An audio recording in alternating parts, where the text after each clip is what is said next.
Dans les départements de la Loire et de l'Ardèche, 4 jours après le passage de la tempête Kirk, les stigmates sont encore loin d'avoir disparu. Chanavet, le 17 au matin, ce petit affluent du Rhône est sorti de son lit. Le débit et l'accumulation des arbres morts a détruit le pont, reliant les deux parties de la ville depuis plusieurs siècles. Cette native du village est encore sous le choc. Moi, je suis de 1961 et je le connais depuis 1961. Ça, c'est partie du paysage. Le nombre de personnes qui l'ont dessiné, qui l'ont peint.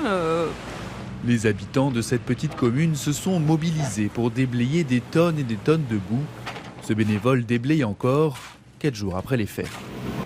On s'attendait à avoir de la pluie, on s'attendait à avoir des intempéries un peu fortes, mais on ne s'attendait pas à des inondations assez impressionnantes et assez ravageuses, on va dire.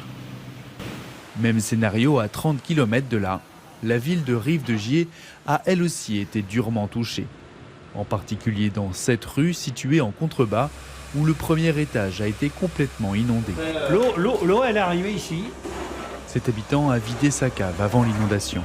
Mais quand vous avez subi 3 crues, 2003, 2008 et 2000, et vous pensez bien qu'au bout de 2 crues, vous ne mettez plus rien dans les sous-sols. D'autres ont eu moins de chance, comme cette résidente qui a perdu sa voiture, ses outils, son canapé, les jouets de ses enfants. Elle aurait perdu pour 10 000 € de matériel.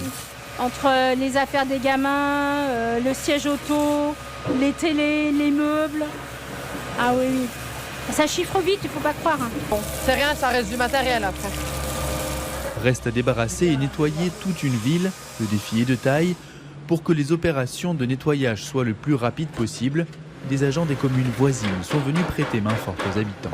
Voilà, la boue, après tout le bordel qu'il y avait dans les sous-sols. Et puis, on va commencer par là. C'est là pour un moment, je pense.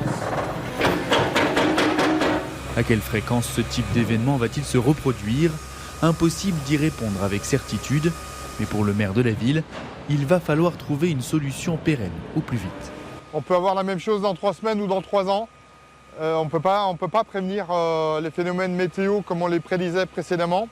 Et donc il faut pouvoir organiser la ville autrement. Il faut qu'on réaménage la ville complètement différemment. Selon Météo France, ces épisodes devraient se multiplier dans les années à venir.